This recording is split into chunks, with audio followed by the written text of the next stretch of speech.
Okay guys, welcome back to my YouTube channel. So சேனலுக்கு சொந்தமாக மறக்காமல் சப்ஸ்கிரைப் பண்ணிட்டு பாருங்கள். அப்படியே பக்கத்தில் இருக்க பெல் பண்ண கிளிக் பண்ணிக்கோங்க. அப்போ தான் நான் போகிற வீடியோ வந்து உங்களுக்கு நோட்டிஃபிகேஷன் வரும். ஸோ இன்றைக்கி நம்ம எந்த வீடியோ பற்றி பார்க்க போகிறோம் அப்படின்னா, இந்த வீடியோ வந்து எடுத்து 1 வருஷத்துக்கு மேலே ஆகுது. அப்படியே அது நாள் போக போக மறந்துருச்சு இந்த வீடியோ எடுத்தேங்கிறதையே. இப்போ ரீசெண்டாக தான் அந்த வீடியோ பார்த்தேன் இருக்குங்கிறத. என்ன வீடியோ அப்படின்னா, என்னோடய பைக் டெலிவரி வீடியோ தான். ஸோ அந்த வீடியோ தான் நீங்கள் இப்போ பார்த்துக்கிட்டு இருக்கீங்க. எப்போ பைக் புக் பண்ணேன் அப்படின்னா, 2020 ஜான் 1 நியூ இயர் அப்போ கரெக்டாக புக் பண்ணேன் பைக்காக. பிப்ரவரி இடையில போய் எனக்கு கொடுத்தாங்க. பிப்ரவரி 20 சம்திங் எப்போ எனக்கு பைக் டெலிவரி கொடுத்தாங்க. ஃபஸ்ட் டைம் அன்றைக்கி தான் பெராக்கண்டியை பார்க்குறேன் நேரில். அப்போ பெராக் வண்டி புக் பண்ணோம் அப்படின்னா கிட்டத்தட்ட ஒரு 8 மாதத்துக்கிட்ட வெயிட் பண்ணணும். அப்போ பெராக் லான்ச் பண்ணும்போது இந்த ஆக்சசரிஸ் எதுவுமே கண்டுபிடிக்கல. பின்னாடி சீட் ஆட் பண்ணுற மாதிரி வெறும் சிங்கிள் சீட் தான் இருந்தது. அதுவுமே இருந்தாலும் நம்ம ஆட் பண்ணாலும் நல்லா இருக்காது. அதான் ரீசெண்டாக ஜாவா 2.1 சம்திங் ரிலீஸ் பண்ணாங்க. நான் எடுக்கிறப்ப என்னென்ன கலர் அவைலபிளாக இருந்துச்சு அப்படின்னா, க்ரீன், அதுக்கப்புறம் ஹேலி ஸ்டீல். இப்போ நான் வச்சுருக்க பைக் வந்து ஹேலி ஸ்டீல் தான். அதுக்கப்புறம் லூமஸ் லைம் அண்டு ஸ்டார்லைட் ப்ளூ. இதில் வந்து ஃபஸ்ட்டு புக் பண்ண பைக் வந்து ஸ்டார்லைட் ப்ளூ தான் புக் பண்ணியிருந்தேன். புக் பண்ணிவிட்டேன் நான். 5000 பே பண்ணி அந்த ஸ்டார்லைட் ப்ளூங்கிற பைக்கை புக் பண்ணிட்டேன். மேட் ஃபினிஷிங் தான். கிளாசி ஃபினிஷிங்கில் ஒரு கலர் இருந்தது, அது எனக்கு பிடிக்கல. ஸோ மேட்லேயே எடுத்துடலாம் அப்படின்ட்டு நான் ஓகே அப்படின்ட்டு ஸ்டார்லைட் ப்ளூ புக் பண்ணிட்டு நான் கிளம்பிட்டேன்.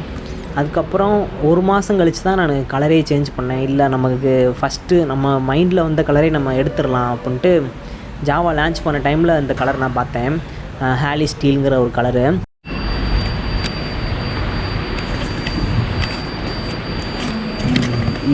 இன்ஜின் சிம்மும் பேட்டரி சிம்மும் கட் ஆஃப் பண்ண கூட ஸ்டார்ட் பண்ணுங்க. ஓகேவா? அடுத்து இந்த ஏபிஎஸ் வந்து உங்களுக்கு வந்து ஒரு 50 கிலோமீட்டர் ஸ்பீட் மேலே ஆரம்பிச்சாலும் அது ஆஃப் ஆகிடும். அது ஒர்க் ஆகும் ஆட்டோமேட்டிக்காக. ஆமாம், எல்லாம் ஆட்டோமேட்டிக்காக உங்களுக்கு சென்சார். ஸோ அதுக்கடுத்து எல்லாத்துக்குமே அலாரம் நம்பர் இருக்குது உங்களுக்கு. நீங்கள் ஆன் பண்ணும்போதே உங்களுக்கு வந்து இந்த இதில் வந்து இப்படி போயிட்டு தான் கிளாக் வைஸில் போய்ட்டு ஆன்டி கிளாக் வைஸ் ரொட்டேட் ஆகி தான் வரும். உங்களுக்கு அந்த மாதிரி எல்லா இதுலேயும் உங்களுக்கு இண்டிகேஷன் இருக்கும். ப்ளஸ் உங்களுக்கு வந்து பெட்ரோலில் ரிசர்வ் ஆகிட்டு அப்படின்னா அந்த எல்லாம் காண்டி இப்போ வந்து 3 லிட்டர் இருக்கும், ரிசர்வ் ஆகிருக்கும். நீங்கள் போகும்போது ஒரு 1000 ரூபாய்க்கு போட்டுக்கோங்க. ஓகேவா? அதுமாதிரி டேங்க் ரொம்பவே ஃபில் பண்ண வேண்டாம். நீங்கள் எப்போ ஷோரூம் சப்போஸ் இன்கேஸ் எதுவும் ஃபால்ட்டுன்னா இன்ஜின் சிம்பிளும் பேட்டரி சிம்பிளும் அந்த டயத்தில் அலாரம் ஃபால்ட்டுச்சுன்னா வண்டியில் ப்ராப்ளம் இருக்கும். என்னென்ன சிக்னல்? இன்ஜின் சிம்பிளும் பேட்டரி சிம்பிளும் அந்த டயத்தில் பிளிங்க் ஆச்சுன்னா வண்டியில் ப்ராப்ளம் இருக்கும். அந்த ஐடென்டிஃபை பண்ணுவாங்க. மற்றபடி ஒன்றும் இல்லை. சரி, எப்பவுமே வண்டியை ஸ்டார்ட் பண்ணி விட்டுருங்க. நீங்கள் எடுக்கிறீங்க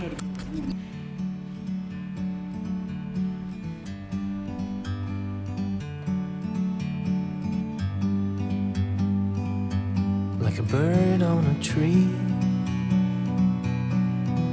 I'm just sitting here. I got time, it's clear to see. From up here,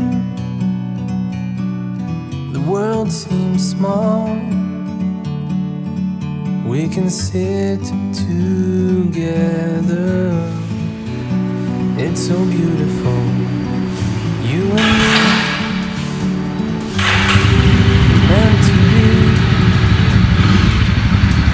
in the great outdoors, forever free.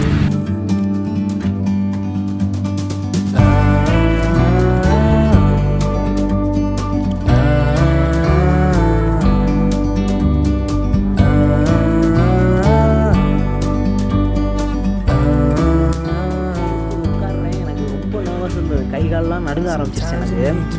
Camera check பண்ணல, எதுவுமே நான் செக் பண்ணல, ஆங்கிள் கூட செக் பண்ணல. ஸோ ரொம்ப ஒரு பதட்டத்தில் இருந்தேன் நான் அப்போ டெலிவரி எடுக்கிறப்ப. ஏன்னா எப்போயுமே புது பைக் ஓட்டுறதா இருந்தால் நமக்கு ஒரு மாதிரி நர்வஸாக இருக்கும். ஸோ அந்த இது எனக்கு ரொம்பவே இருந்தது. அப்போன்னு பார்த்து என் டச் மொபைலில், ஆண்ட்ராய்டு மொபைலில் ஒரு பட்டன் மொபைல் தான் வச்சுருந்தேன். நான் வந்து 2-3 தடவை ஆட்டோவில் தான் போயிருக்கேன் ஷோரூமுக்கு. எனக்கு ரூட்டு தெரியாது. ஸோ வண்டி எடுத்ததுமே ரூட் மிஸ் பண்ணிட்டேன். எந்த பக்கம் போகணும் அப்படிங்கிறத மறந்து நான் கன்னியாகுமரி ரோட்டில் போக ஆரம்பிச்சிட்டேன் ரொம்ப தூரம் என் பைக், இந்த புது பைக் வச்சுட்டு.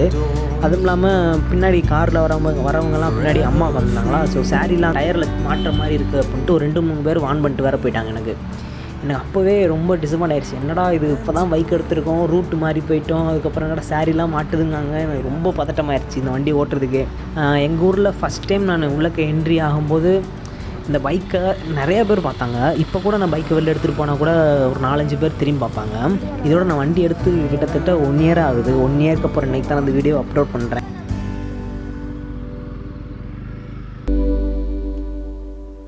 பைக் ஆக்சசரிஸ் அதுக்கப்புறம் எதுவுமே சேர்க்காம ஜாவா 42 மட்டும் 1,98,863 ரூபா நான் எடுக்கும்போது twelve channel ABS. Single channel ABS அப்படின்னா நமக்கு 10,000 ரெடியூஸ் ஆகும்.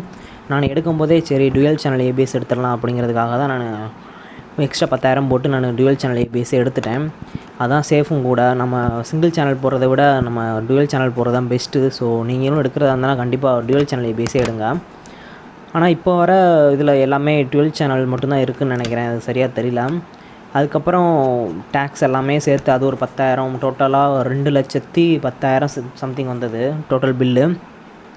ஸோ இந்த பைக்கு எடுத்துகிட்டு நான் ஏன் பேசாமல் போனேன், வீடியோ மட்டும் எடுத்துகிட்டு இருந்தேன். ஏன் பேசலை அப்படின்னா, அப்போ ஃபஸ்ட் டைம் இந்த வீடியோ எடுத்துகிட்டு இருந்தேன். அதாவது இதான் வீடியோ இந்த ஜாவா வச்சு எடுக்கிறது. ஸோ எனக்கு அப்போ பேசக்கூட தெரியாது, ஒரு மாதிரி என்ன சொல்ல ஷையாக இருக்கும் பேசுகிறதுக்கு. இப்போ கூட நான் ஃபேஸை காட்டி அதிகமாக பேச மாட்டேன். ஸோ அப்போ எனக்கு ரொம்ப ஷையாக இருந்ததுனால நான் சும்மா வீடியோ மட்டும் எடுத்து வச்சுக்கிடுவோம், பிற்காலத்தில் யூஸ் ஆகும், அப்போ நம்ம வாய்ஸ் ஓவர் கொடுத்துக்கலாம் அப்படின்னு நினச்சி தான் நான் அந்த வீடியோ எடுத்தேன். இப்போ அதே மாதிரி தான் நடந்திருக்கு. இப்போ நான் வாய்ஸ் ஓவர் தான் கொடுத்துட்ருக்கிறேன். ஓகே, இதோட இந்த வீடியோ நான் முடிச்சுக்கிறேன். பெல் ஐக்கானை கிளிக் பண்ணிக்கோங்க. நான் எப்போ தான் வீக்லி போடுற ஒரு வீடியோ உங்களுக்கு நோட்டிஃபிகேஷன் வரும். ஸோ நெக்ஸ்ட் வீடியோ வந்து கண்டிப்பாக ஒரு ரைடு வீடியோ தான் இருக்கும். நான் எங்கே போகிறேன் அப்படிங்கிறத நெக்ஸ்ட் அப்டேட் பண்ணுறேன்.